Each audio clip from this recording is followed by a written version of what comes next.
everything in space is going to become a secondary or tertiary result of all these other accelerating technologies. I need to jump on this exponential growth curve and go deep into these technologies, and then space will become easy. And then I met Stephen Hawking after the first spaceflight prize, and he asked me, could you fly me to space? And I said, I can't do that, but I can fly you into zero G. My biggest concern isn't that people are going to have access to all of these incredible things. It's that, will people become effectively lazy? Are we going to have a Star Trek future or a WALL-E future?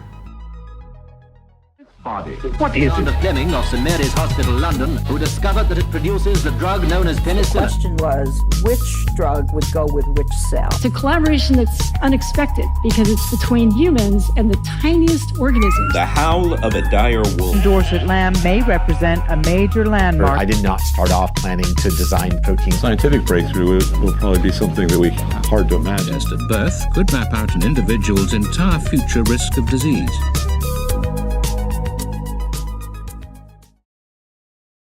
So it's interesting. I have two 14-year-old boys, are a generation and a half earlier than you, and I think about their future, and I have a number of what I call my strike force members. These are individuals typically in their 20s, early 30s, like yourself, who I work very closely with, and they work in my lab, if you would, my ecosystem.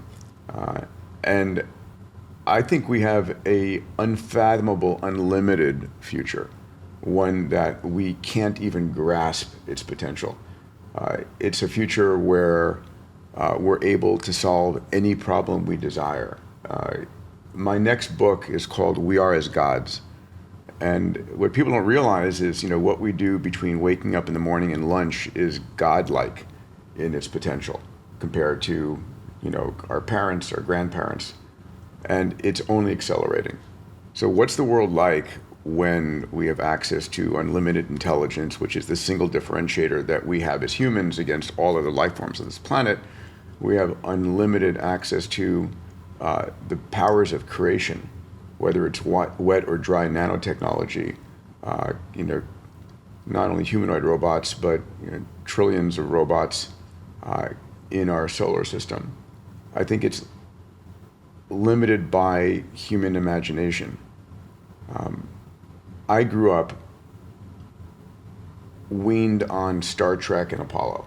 I was born in 61, I'm 64 now, and it was the vision of, we had just landed on the moon, and this was like extraordinary that humanity can do this now.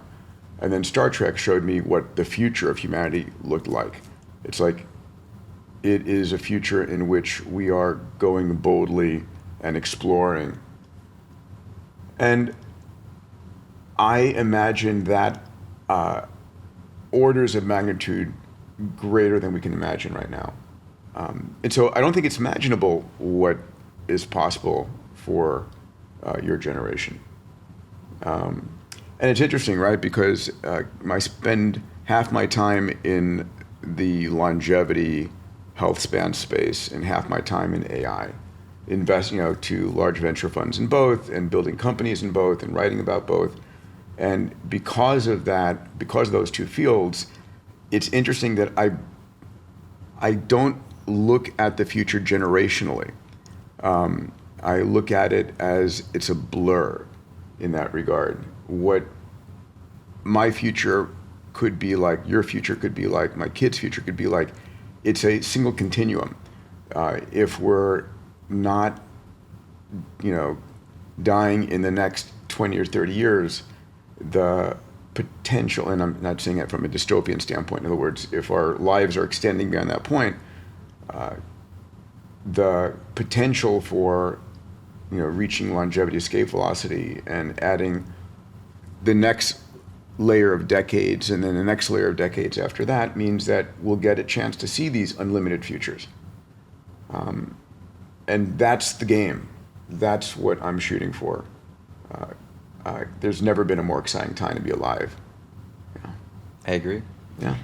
I first heard of you through your obsession of space travel. Yeah. You started the International Space University, and I think you very much aligned with Elon Musk's vision that we need to expand the scope and scale of human consciousness. Or he aligned with my vision, as the case may be. He aligned with your vision. Why the transition? Like, clearly your passion is now more on longevity and AI. Sure, great question. So I grew up my teenage years into my 20s just steeped in space, right? My parents were immigrants from Greece. My dad was a physician, OBGYN. They wanted me very much to become a doctor. I wanted to be an astronaut. And I ended up pursuing both directions, meaning I went and got my medical degree, did my undergraduate at MIT in molecular biology, went on to HMS for my medical degree, but also then went back and did my aerospace degree. So I just carried both of these visions of the future in superposition for myself. And after my medical degree, shipped my parents a copy of my diploma, and then just focused in on space. And then it was interesting because as I started to learn about sort of the growth of exponential technologies, Ray Kurzweil, who wrote The Singularity is Near, and The Singularity is Near, the chief futurist at Google, became a mentor for me. And as I read his book, The Singularity is Near, it completely disrupted my focus on space for the following reason. I'd learned a lot of these things. I had spent time with folks like Eric Drexler, who wrote Engines of Creation on nanotechnology, and I was very focused on across exponential tech. But as I read Ray's book, I was like, my focus on space today, rockets, satellites, I built a whole bunch of companies, started the Space University, was very incremental. Space was moving at a very incremental pace. And then I said, if we're really going to hit, this massive growth in computation, enter AI, enter 3D printing, enter nanotech, everything in space is going to become a secondary or tertiary result of all these other accelerating technologies. That I need to jump on this exponential growth curve and go deep into these technologies, and then space will become easy. And so I transitioned from space to a focus on exponential tech. And that's when I started Singularity University. The original XPRIZE for spaceflight had just been won, and I'd gotten to know Larry Page very well, and Sergey Brin and Eric Schmidt became benefactors of the XPRIZE. I recruited Elon, who was not as stratospheric as he is today, onto my board at XPRIZE. And we started focusing on what were the next generation of impossible prizes to go launch. And so I shifted from space to solving the world's biggest problems using exponential technologies. And of course, what occurs next is you see this unlimited future, and then I hit 50, I have kids, 55, 60, and I'm like, okay, I need to add 50 extra years on my lifespan, because there's no way I'm going to miss this stuff. So I go deep into longevity. And that's been for me now about a 13 or 14 year journey, and accelerating. Talk to us a bit about these exponential technologies. So, there are many people who've written about this and explained it. Ray Kurzweil has done, in my mind, the best outsized explanation. That starting in 1957, 58, Gordon Moore starts Intel, and the first, integrated circuit comes about. We had the transistor, which was able to, from a small current, pass larger currents, and we created the integrated circuit. And what Gordon Moore found over the course of a decade was that he was able to put twice as many transistors on an integrated circuit, on a silicon wafer, per dollar, consistently every 12 to 18 months, and it continued like clockwork. And if you look at a time versus transistors per dollar on integrated circuits, you'll see this exponential growth curve, which is a very straight line if plotted on a log scale. And it was almost predictable. It was almost like people saying, okay, next year, here's the dot we have to fulfill. And here's next year, this is how many transistors that we need to put on a piece of silicon. But it wasn't anybody planning. It was just that the technologies were improving at a consistent rate. And that gave us this massive, continuous, increasing cost efficiency on compute. And on top of compute ran a whole set of other technologies. So I talk about these, I've written a number of books, Abundance, Bold, The Future's Faster Than You Think. And I talk about the 6 Ds of exponential, that whatever you digitize turned into ones and zeros. And we've turned banking into ones and zeros, biology into ones and zeros, manufacturing into ones and zeros, photography into ones and zeros. That when you turn things, when you digitize them, you are able to dematerialize physical things. What does that mean? It means the first Kodak digital camera, rather than using film and chemicals to make photographs, was making it on a digital camera with ones and zeros. And you dematerialized the camera, you dematerialized the film. There was no camera, there was no film. It was now resident on your mobile phone. And when you dematerialize things, when you digitize and dematerialize things, you then were able to demonetize them because the cost of making that photograph was effectively zero, and democratized it because the ability to transmit it to any place on the planet was effectively zero. And so you saw this incredible curve of demonetization, democratization, and the other 2 Ds are that in the early days of this, it's deceptively slow. The first digital camera that a guy at Kodak Labs called Steven Sasson created took 0.01 megapixel images on black and white, in black and white on a tape drive, and Kodak ignored that. The next year was 0.02, then 0.04, 0.08. It all looked like zero to the executives of Kodak, and they ignored the digital camera, much to their own demise. Ultimately, what occurs is you double something 10 times, it's 1,000 times better. 20 times, it's 1,000,000 times better. 30 times, it's 1,000,000,000 times better. And we go from deceptively slow to disruptive. And we destroy the film photography industry. We saw this with Macy's. We saw this with a multitude of different industries. We saw that with Bitcoin, right? The early days of Bitcoin were deceptively slow and low. And now at $100,000 per coin, it's disrupting finance and banks and all kinds of things. So that's exponential growth, and that's exponential technologies.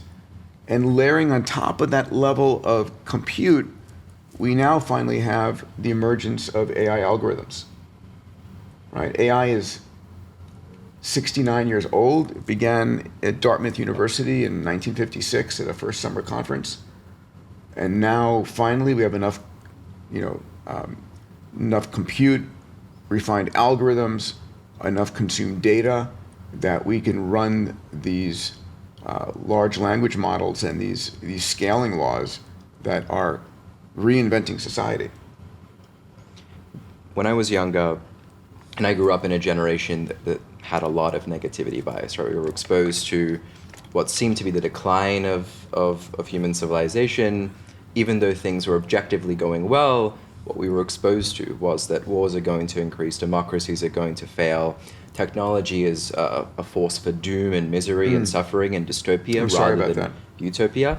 But the introduction that you gave me to rights law for manufacturing, that we can solve climate change, it doesn't have to be a problem that our generation is consumed by.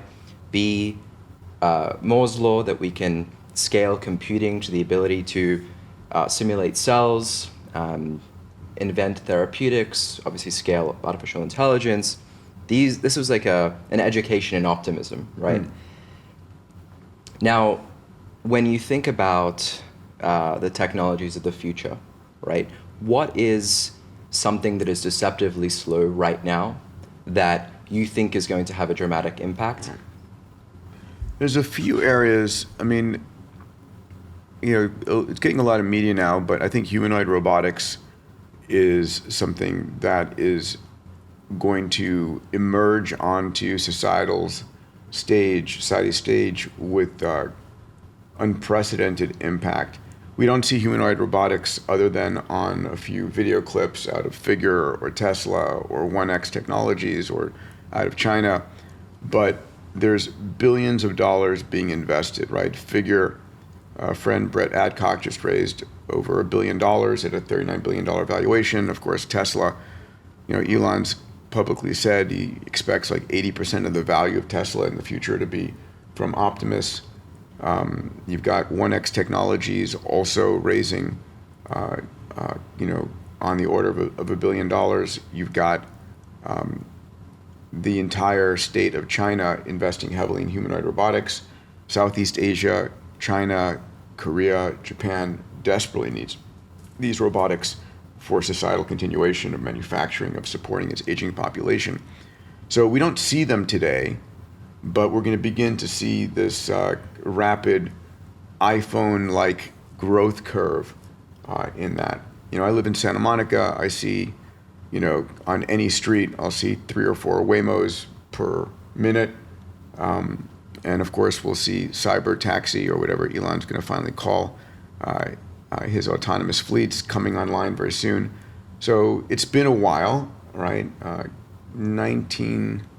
2005, 2006, we saw the DARPA Grand Challenge being won by the team from Stanford and the emergence of the first autonomous cars. So it's taken 20 years to go from that point to where we have now autonomous vehicles on the street. But I think the humanoid robot transition will be much, much faster.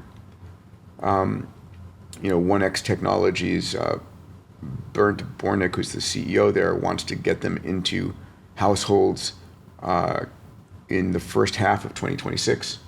I've got my order in. And so that's one large area. I think the other most exciting thing is going to be the impact of AI on science and technology. I have a friend of mine, I do a weekly podcast called Moonshots, and we have a segment called WTF, Just Happened in Tech, and we sort of review in the last 7 days the insane number of things that have occurred across, compute and AI and robotics and biology, and it's almost impossible to keep up on a week-to-week basis. And one of the things that one of my moonshot mates there, Alex Wiesner-Gross, and I talk about is the idea that we're on the verge of solving everything. Like let's solve math, let's solve physics and chemistry and biology, where there's enough compute, enough algorithmic capability, and enough data aggregated that we're going to start to see just a unfurling of the secrets of the universe before us. New materials being created, new understandings of the inner workings of biology. So what's it like when every day you're waking up and there's Nobel Prize-like work unveiled? Mm-hmm. That will be an amazing future. It will. My lab has a Slack channel where people just send in papers. Yeah. And even if I voraciously consumed just these papers, just in the genome engineering space, I still couldn't get through them. Yeah, I have the same. We have a WhatsApp group in which we're just in the field of AI, like the latest and greatest. It's impossible for any human to maintain this in their neural net. And so we're going to have to train up these agents with intentionality, like what do you care about? And having agents basically gather and summarize, and then summarize the summary, and then summarize the summary of that to the point where we distill the elements that are the most important to us in a moment. Now, Peter, we are a biotech podcast, and obviously you've transitioned very much into biotech. You have a venture fund, you have XPRIZE Healthspan. Talk to us about what we should be excited about in biotech specifically. Yeah. So I spend a lot of my time focused on extending human health span. I want to say lifespan, but it's not just lifespan, it is truly health span. So I'm in Boston this week with you. I'm running something called my Abundance Longevity Trip. And every year I run a 5-day program, 1 year on the East Coast here in Boston, Cambridge, New Hampshire, and then next year we're in Silicon Valley.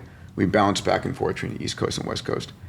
And what I'm excited about, what I'm seeing is very much going from healthcare having been a world of diagnostics, what I would call not dying from something stupid, because you're catching disease at inception, whether it's cancer or metabolic disease or neurocognitive or cardiovascular, whatever it is, you're finding it at the beginning where you can intervene. To the flip side, which is how do we battle the hallmarks of aging and how do we actually restore youthfulness, right?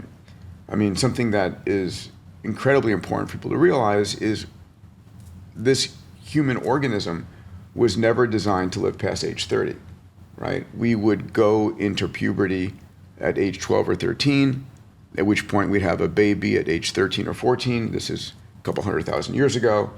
And by the time we were 28, 29, we were a grandparent. And because you wanted to perpetuate the species, you didn't want to take food from your grandchildren's mouths, so you would do the next best thing and die. And from 30 onwards, it's a slow and steady decline of hormonal levels, of decreasing stem cell populations in your tissues, in terms of sarcopenia, in terms of bone density. All of these things go in a steady decline because we never evolved for anything other than that. And I think the most exciting part now is how do we optimize to maintain that level of youth going forward.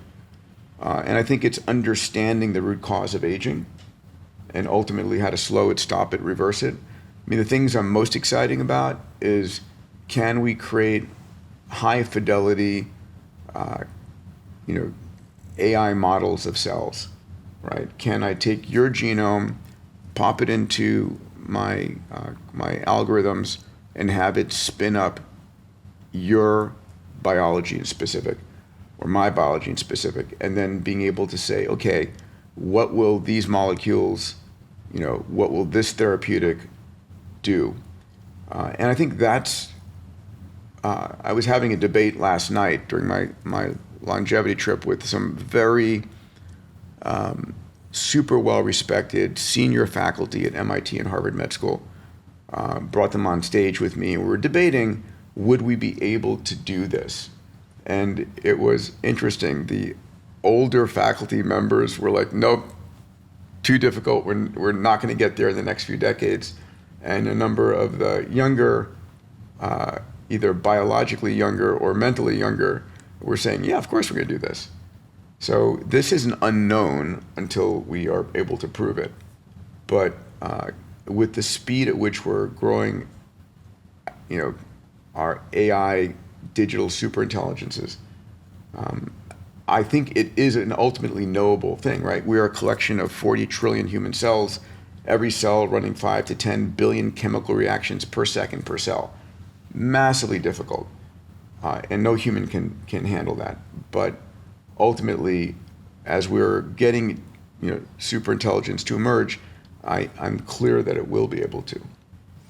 I think one of the things that our audience, or just people in general, don't appreciate is that there really was no selection pressure for any of the molecular machinery, any of the proteome to become high fidelity enough to maintain the fidelity of the genome, the epigenome, which is a big focus of yours, for higher lifespan, right? Yep.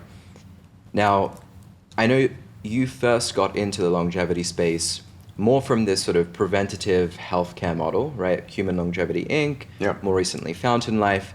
These are like big, expensive services that were relatively inaccessible to sort of the general population. Talk to us a bit about your sort of start in longevity, and then also how do you think these sort of preventative approach is going to scale to the masses and become accessible? Yeah, so I had started a company years ago called Human Longevity Inc. with Craig Venter and Bob Haruri, based in San Diego. And a few years later, I departed from that company over a few differences of opinion and rebuilt something called Fountain Life with Tony Robbins and Bill Kapp as my partner, Mark Benioff is our first investor, and we've scaled that. We have 4 centers today in Orlando, which is our headquarters, New York, Naples, Dallas. We're opening up Houston in a month. We're opening up Miami and LA.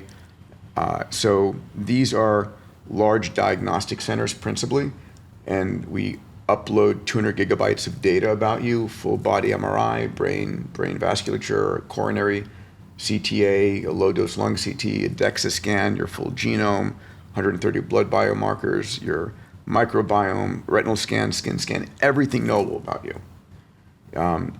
And that all gets uploaded into our AI systems so that you can query your data. So, on my phone, I've got Zori, our AI that uses a whole number of large language models, but all of my data, and I can ask it ridiculously complex questions. It also sucks in my Aura, my Whoop, my Apple Watch. I'm not wearing my CGM right now. My BP, my weight. So all of that data comes in, and it's just amazing. All my meds and supplements. So I can start to ask it questions, but it'll get to the point. It's not there yet, but it'll get to the point where it is making optimization recommendations for me all the time. Now, Fountain Life is not cheap.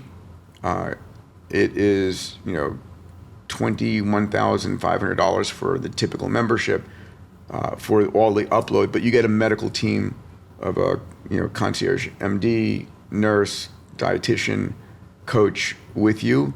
Our average age of our members are in the early 50s.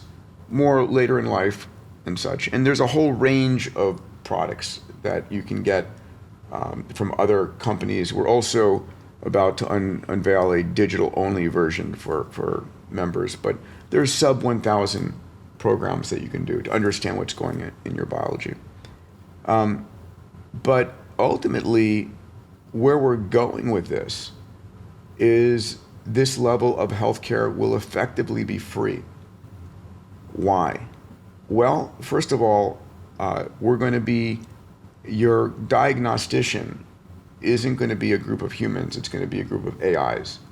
And today, already, AI is better as a diagnostician than humans. There was a study done at Harvard and Stanford looking at giving a physician a group of case studies to diagnose. The physician on their own, these are approximate numbers, but they're close, got 72% of the diagnoses correct. The physician using then GPT-4 got 74% of the diagnoses correct, right? Just a 2% increase. GPT-4 on its own got 92% of the diagnoses correct. And it's like, what's going on here? Well, it's clearly we humans are introducing our own bias, how many cases we saw the day before. So that AI diagnostician is going to be free. So what's costly? Well, what's going to be costly to some degree is the data collection. But data collection is going to be in your environment, right? We'll have our watch, we'll have our bands, our rings, we'll have insidables, injectables, consumables. There'll be data collected as you're breathing and the sensors are listening to your cough or how you type or how you walk.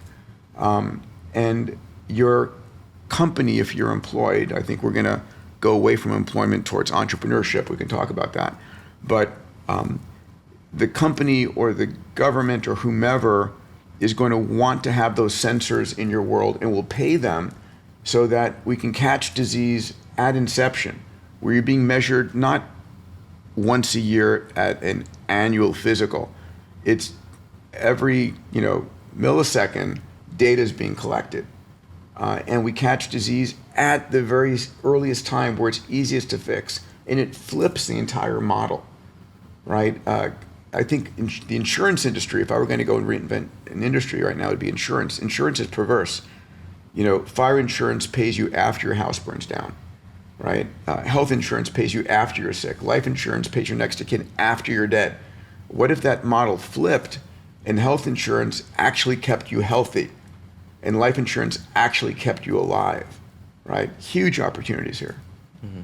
And the other thing to mention is that sequencing technologies are rapidly advancing. The cost to sequence your genome is still declining. Most people are still not appreciating just how low cost sequencing genome will be. I mean, every child should and will be sequenced. Every time you enter the ER, you should be sequenced, right? To understand what med is optimal for you. We're going to get a point where the food you eat is constantly optimized for your genome and your blood chemistry. You walk into a restaurant and there's an optimized menu for you, or your optimist in your kitchen is cooking an optimized meal for you. And we can close the loop on these things. It's crazy. It's here. It's not yet pervasive. I get it on the genomics project, right? But genomic sequencing is definitely getting cheap enough for it to be scalable to the masses. The areas where I am in less belief and have less conviction on is I believe everyone should get a full body MRI. I don't see how that's going to get cheap. I believe everyone should get a Grail gallery test. Yes. I also don't see a way for that to become cheap. Should we talk about that? We should, yeah. Yeah. So there is technology right now coming out of Stanford, out of Dr. Michael Snyder's labs there. I think it's called QBio. It's an MRI machine, for example, that doesn't require helium cooling. I think the cost of their machine will be something on the order of a few $100,000, and the scan times are like 10 minutes. So what happens is today an MRI will cost, on the order of $700 to $1,000, in that order of magnitude, if it's efficiently used multiple times per day. But you can imagine if the price of the MRI is come down a factor of 10, and if the scan time has come down a factor of 10, right? You can imagine getting the cost of these down at least by a factor of 10. And all of a sudden, so if it costs you $100 for an MRI, full body MRI, the diagnostic side of it, having it read by an AI, is free. And the advice that comes out of that. So you can imagine a world where, your insurance or your company you work for, or the condominium you live in, whatever it might be, is going to make it so that it's cost effective, or let's put it this way, you're incentivized to get it from everybody, because to catch that, let me put it this way, 3.1% of people coming through Fountain Life who think they're healthy have a cancer they don't know about. It's worth it for the systems to catch that, because the cost of downstream treatment is insane. So it's going to be the impact of technology bringing down the cost per unit and reducing the scan times. And then we still pay a bunch for the radiologist to do this. So those things will bring down that MRI. I think Grail and there are a number of other companies that are offering this. It's volume play. If you're doing 1 million people a year versus 1 billion people a year, it's a very different cost play. Mm-hmm. I was with the team from Moderna last night. The cost of the mRNA vaccine from Moderna per dose was between $1 to $2 per dose. It's a gene therapy for $1 to $2. Yeah. Everything in biology is volume driven. And guess what? One of the most incredibly important things about the future of health and biology is the fact that 8 billion people on the planet all share the same biology and physiology, right? If it works in Boston, it's going to work in Botswana, right? And if it works in Beijing, it's going to work in, Bangladesh. Let's talk about therapeutics. First of all, that convinced me, so Thank you. I'm glad. Biotech therapeutics are going through a bit of a revolution, and right now they're really suffering. Like biotech as an industry has been It's been decimated. the worst performing asset class of any industry. Terrible of an investment. I was in ARK Invest Biotech Fund ETF back in 2021, so I'm like 50% down. But there is a vision that very few hopeful individuals are holding on to, that gene and cell therapies are going to come back, that the perception is going to become overturned by the reality of the sort of incremental progressive advance in technology. What do you think of the, first of all, do you agree? And what do you think of the therapeutic modalities that are on the verge of becoming true and possible and delightful for everyone? So let's take a moment to talk about why we've seen this decimation. The challenge has been all the biotech companies have been valued downstream by the size of the problem they're going to solve and the potential that they have. And Wall Street has basically turned off that valuation knob. And they've said, no, I want you to show me how much money you're making right now. How real is your biotech now? And of course, biotechs are lottery tickets. And there are a number of companies that have huge potential, but they fail in a phase 2 or fail in the phase 3, and it's off a cliff, right? So how do we solve this? There's a couple of different ways. One way is that we're able to use AI to actually create a much higher correlation between near-term measurement and long-term knowledge of success. So, for example, if we are able to create high-fidelity AI models of biology, and we run this cycle a few times, and we say, listen, this molecule in our high-fidelity AI simulation works, and we know that when it works here, 87% of the time it pans out in human physiology, and you create that correlation, then you're going to be able to get a much higher valuation early on. I mean, the reason that AI is getting such incredible valuation, I mean, let's be honest, we're going from like an idea to a $1 billion+ valuation. Lila, I was with Jeff last night. I'll be with George Church tomorrow. Has gone from an idea to a $1 billion+ valuation in the biology world because it's in the superintelligence space, right? And you get, Ilya, one of the, who starts his safe superintelligence company at a, what was their valuation? Like, was it 9 billion or 30 billion? I forget right now. I mean, these are insane numbers. Because there isn't a set of experiments that have to be done in order for it to start to generate revenue and go through a regulatory approval cycle that may or may not happen. There's like, no, if I can build it and start generating revenue now, there's real immediate value. So we need to close that cycle between invention and revenue, or shall we say, confidence in revenue. We need to close that down. And I think simulation can do that, right? When when Falcon 9 launched the Dragon capsule to the space station for the very first time, it worked perfectly. It didn't work perfectly because it was luck. They had simulated every aspect of the Dragon space station docking, of Dragon on Falcon 9 in high fidelity ad nauseum. And it was a model that we knew was reflecting reality.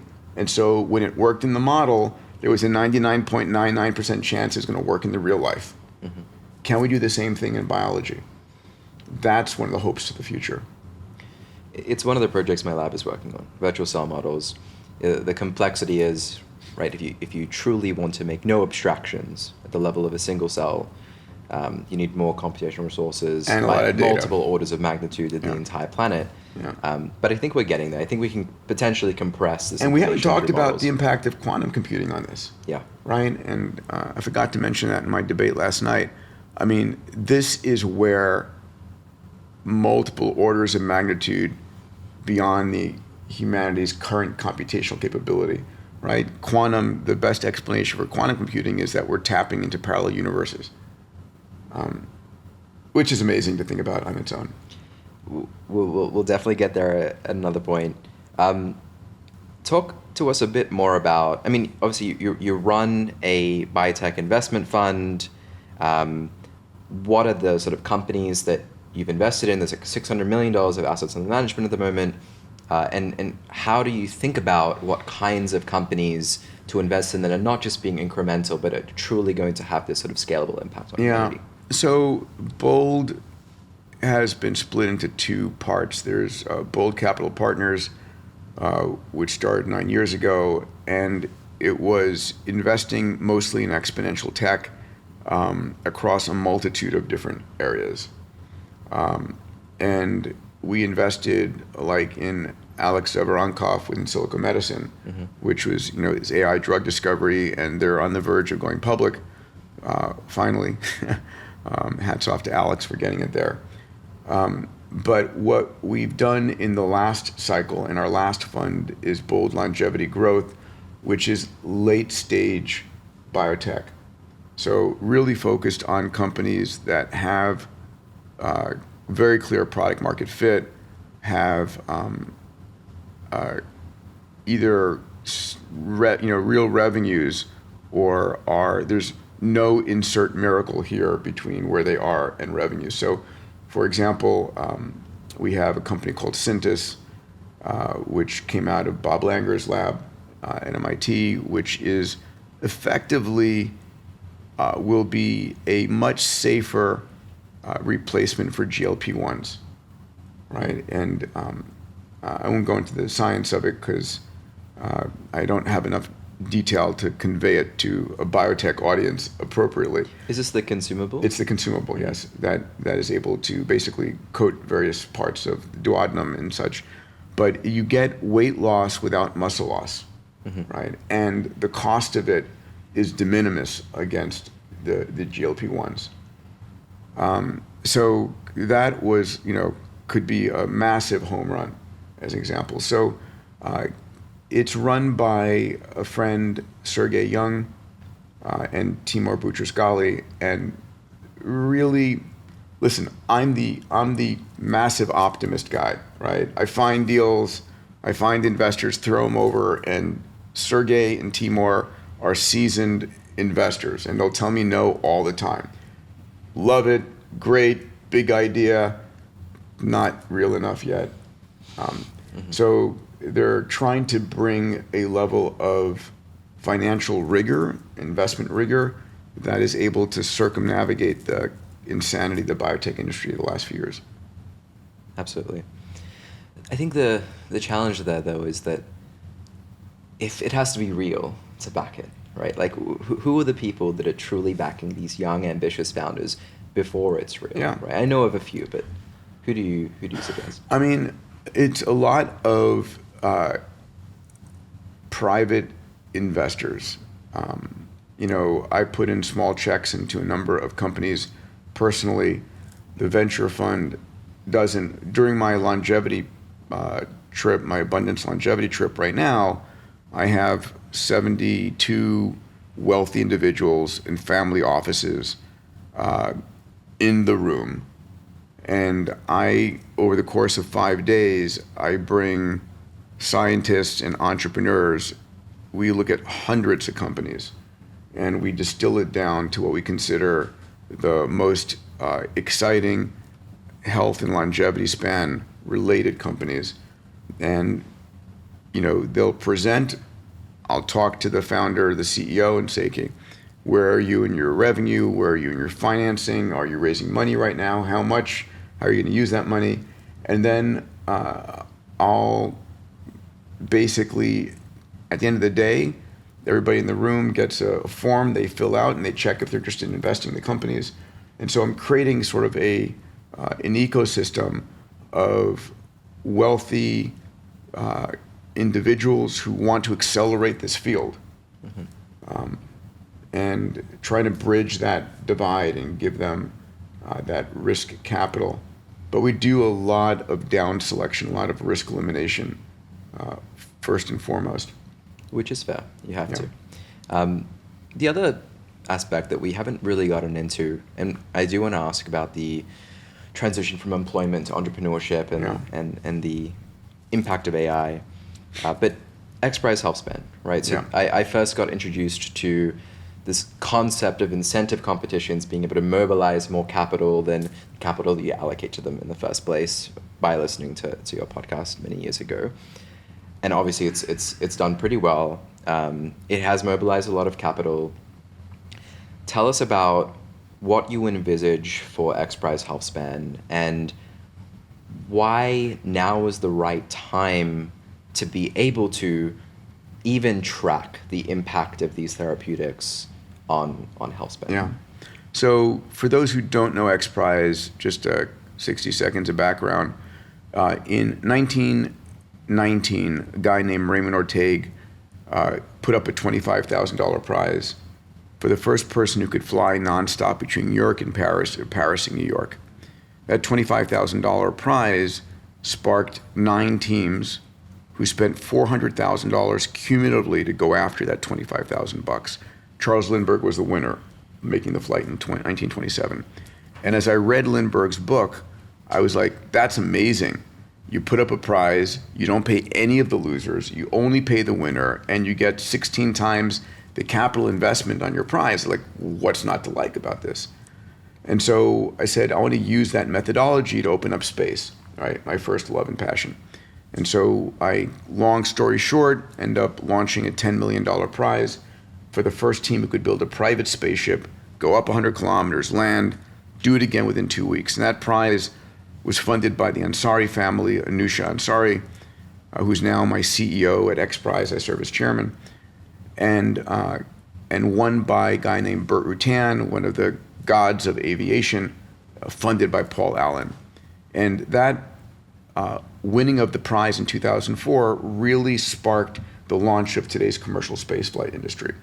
On the heels of that winning of that XPRIZE, I attracted Larry Page and Elon and James Cameron, Eric Schmidt, a whole bunch of people to join our board and then focus on, okay, what other big problems on the planet can we use an incentive prize to go and solve? And we've launched 30 prizes. We've launched about $600 million worth of XPRIZes, which I still pinch myself compared to that. It took me 6 years to raise the first $10 million prize. And those prizes, we've launched these 30 prizes, have driven about $10 billion in R&D amongst all these teams. Fast forward 2006, I get a call from Aubrey de Grey and Peter Thiel after the first XPRIZE was won. How about a longevity prize? And I'm like, okay, I love the idea. I was very much into the idea of longevity by this point. But I couldn't figure out how to make that prize work. How do you run a prize that you want to demonstrate extends human lifespan or health span? And I didn't have the distinction between the two properly back then. 20 or 30 years without having the prize run for 20 or 30 years. Mm-hmm. And fast forward 7 years ago, Sergey Young, who is now the head of Bold Longevity Growth, my venture fund in the later stage longevity field, says, I want to take another shot at it. And he put some money down to start investigating it. And I had a key moment in time with George Church. I'm in George's lab talking to him about this idea.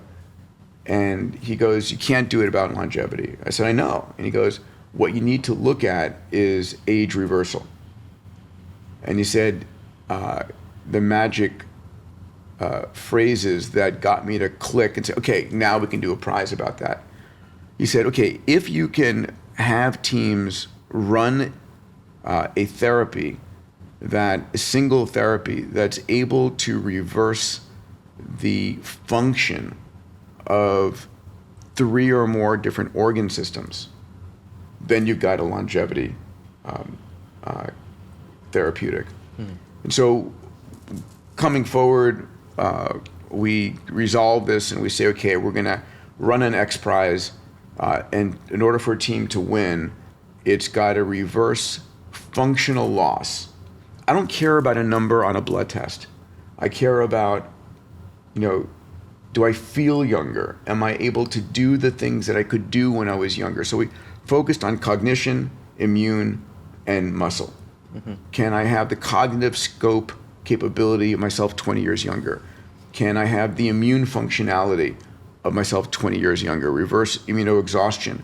Can I have the ability to build muscle that I had 20 years younger? Right. So if I can do that, that's a true reversal of aging. And so, long story short, ended up going out and raising $157 million, the largest I'd ever raised. Took me the better part of 3 years. I pitched 50, 60 billionaires on this. Still insane that they didn't get it. Meaning that is like, okay, guys, you only pay the winner and you're going to get the benefits of 20 extra health. I mean, like, why wouldn't you write a $100 million check or $1 billion check for that? Anyway, long story short, a guy named Chip Wilson, the founder of Lululemon, who was one of those billionaire friends of mine, wrote the first check for $36 million. Brett Blundy and Daniel Krizik and a few others wrote $10 million checks. I put in a few million. A group out of Saudi called Hevolution put in the largest check at $40 million. And GSK came in for $20 million. Oh, wow. Which is amazing, yeah. I met the CEO of GSK, she's amazing, at the Ambani wedding and in India. And over Bollywood dancing, we talked about this. And she said, yeah, let's deep dive into this, and she came through, which is amazing. Long story short, we launched that in Riyadh a few years back, and we now have incredibly 730 teams around the world competing for that prize. Wow. And we will have a winner by 2030. And it's a global, open to any teams around the world, and teams are going to have to actually demonstrate in a quantifiable fashion on a large enough population the ability to do these age reversal or functional reversal therapeutics. And so we're running this massively parallel experiment. And it's a new way of doing science. And I must say, we should all be thankful for Evolution Foundation. Yes. They've been such ardent supporters of this They space. are an amazing, so thank you to the Saudi leadership for having the vision to endow that with like billions per year. Let's talk a bit more about biomarkers as well, right? Because right now we're talking a lot about sort of functional phenotypes, age reversal, feeling better. The future, though, seems to be that we'll have these biomarkers that God willing, yes. Or may the laws of physics be willing, yes. I would love there to be a biomarker that actually is consistent and matters. In the same way that in the field of AI there are benchmarks, and we see all the frontier labs competing on benchmarks, when you have a measurement, we as humans compete in the game of besting those measurements.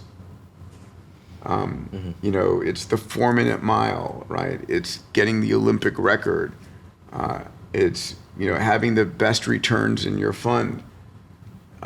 We need a biomarker for health span or longevity, and we don't have it yet. So one of the things that when I was designing this prize and raising a capital, and just to be clear, that XPRIZE, this $101 million health span XPRIZE, is being run by an incredible individual, Dr. Jamie Justice, who runs it. I sort of passed the baby over to her once we'd raised the money. And she's around the world on stages, recruiting teams, working with a great scientific advisory board to create those metrics. And we set aside money for biomarker summits to try and move that forward, because if we could create a biomarker for longevity and health span, it would be one of the most important things. Absolutely, yeah. And Madi Mercury and Vadim and Michael Snyder are all sort of very invested in the space. I'm in Mike's lab you time, are? actually. Okay, fantastic. Well, then you know him. Yeah, absolutely. I've got a few more questions. Actually, maybe one more question on biotech before we get into the AI side of things. What actually is a crazy idea in biotech that has been pitched to you that you think is possible that... Oh, God. So, I mean, it's interesting, right? I'm very interested in the field of nanotech, not wet nanotech, but dry nanotech, so to speak. So when I was at MIT, there was another gentleman there, Eric K. Drexler, or K. Eric Drexler. Anyway, Eric Drexler wrote a very famous book called Engines of Creation, in which he talked about a future of nanotech and assemblers, where there will be these molecular machines that are able to effectively rearrange atoms. Now, that's been done in biology, whether it's a ribosome or whatever it might be. But imagine taking it the next step, where I can create a diamondoid machinery at a subcellular, you know, or what and Ray talks about the field of BCI really being enabled as high bandwidth, you know, neocortex to cloud communications on the back of nanotechnology. And, you know, the most exciting thing is going to be all of these things begin to materialize post digital superintelligence. You know, I think we're at AGI now, or past AGI now, and on the doorstep of digital superintelligence, you know, where we're seeing capabilities millions and billions of fold greater than humans, without any ceiling of increasing capability. It's limited by, you know, the scaling laws of data, you know, algorithmic compute, and parameter models. So where we'll be able to design these nanomachines. So, you know, can we go in there and scan the human brain, upload the human brain? We'll have on Tuesday of this week at our summit, we'll be talking about the idea of regrowing you a body, you know, an entire body, right? I mean, I'll be going later today to Dean Kamen's facilities in New Hampshire, the Advanced Regenerative Manufacturing Institute, where, you know, he's been funded with hundreds of millions of dollars to build Regen Valley, the ability to regrow you organs, go from a skin cell to an iPSC cell to an iPS cell to a new heart, liver, lung, kidney, thymus, pancreas. I mean, this is a beautiful, you know, vision of the future, where I can keep myself youthful by organ replacement. Anyway, these are the insane and extraordinary visions of the future that are beginning to become more and more tangibly real year on year on year as the tools, from single cell sequencing to AI systems, give us greater reach and greater confidence. We've talked about the bull case. The bear case and the fear that a lot of people have is AGI is here or around the corner. And maybe you've read this article on the intelligence curse, that is the interests of ordinary citizens and powerful state actors and corporations and governments become disentangled because ordinary people are sort of economically sidelined, that this will prevent this sort of abundance future from coming to fruition. That maybe we have all of this technology, but it won't be at all evenly distributed, or that like as humans become economically not valuable, they don't receive any share of the resources, that the incentive structures just aren't aligned. Yeah. What's the sort of argument against that, or like what's your belief on this? Well, I study this. My first book, Abundance, The Future is Better Than You Think, looked at the dematerialization, demonetization, democratization across all industries. And we've seen all of that. Every curve is, in terms of accessibility, in terms of access to food, water, energy, healthcare, education, is up and to the right across the globe, period, without exception. And I think that is accelerating. My next book, as I mentioned, is titled We Are as Gods. And the subtitle is Survival Guide in the Age of Abundance. I can talk about that element of it in a minute. But, what's given me the greatest hopefulness against that future is that the most powerful technology in the world, intelligence as a service, is free for 8 billion people. Right? Anybody with a smartphone effectively has access to massive intelligence today, right now, on Gemini, on OpenAI, on Grok. It isn't like that has become super expensive. In fact, it's the opposite. It's demonetizing consistently. GPT-5 is half the cost or less of GPT-4. We've seen, I think, like a 79% annual decreasing price on intelligence. That's insane. Mm-hmm. And I don't think you put that genie back in the bottle. And every country right now is focused on sovereign AI, of having access to for its people. So we're going to see AI as a ubiquitous infrastructure in society. Now, will people take advantage of it?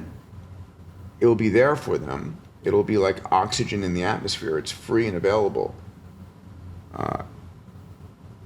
My biggest concern isn't that where people are going to have access to all of these incredible things. It's that will people become effectively lazy, and are we going to have a Star Trek future or a WALL-E future? Are we going to have a future in which we use these godlike capabilities to go boldly and explore the universe and solve problems and do more and more and more and be like, oh my God, this is incredible. I'm a kid in a candy store. I can do whatever I want. Or are we going to like sit back and let Optimus feed us peeled grapes as we sit and watch Housewives season 532? I think even that isn't the absolute bear case, but still pretty tragic. So what is this survival guide? Like, should people today still go to med school and still go to law school and become professional services people, or is there a different way of navigating your early 20s? So I debate this in my Moonshots podcast every week, and the conversation goes something like this. We're on the verge of the emergence of digital superintelligence. It only happens once. Don't waste your time in college or grad school. Mm-hmm. Go build a company. Mm-hmm. That's the underlying So you know how Peter Thiel spoke about paying you not to go to college? I'm working on a fellowship that will pay you to skip your doctoral degree, or pull you out of Goldman, or pull you out of McKinsey, go and build something. I do feel that the future is one of entrepreneurship. Mm-hmm. That the idea of training to get a job will be a quaint old idea. Mm-hmm. And what really will be most important for folks is to fall in love with problems and solve them, to use these technologies and these powers to create increasing utility in the world. So I tell people, you can study whatever you want, but more valuable is study a problem you're passionate about, and then apply the latest technologies as they're emerging to solving that problem, whatever it might be. Absolutely. I'm still waiting on the fellowship for skipping out of kindergarten. But Peter, it's been amazing having you on. I'm going to switch to a rapid fire round before we finish. Yes. And I want your immediate response to these questions. I will do my best. Out of all your companies, all your projects, what do you think is going to be your biggest legacy? What I do next. Okay.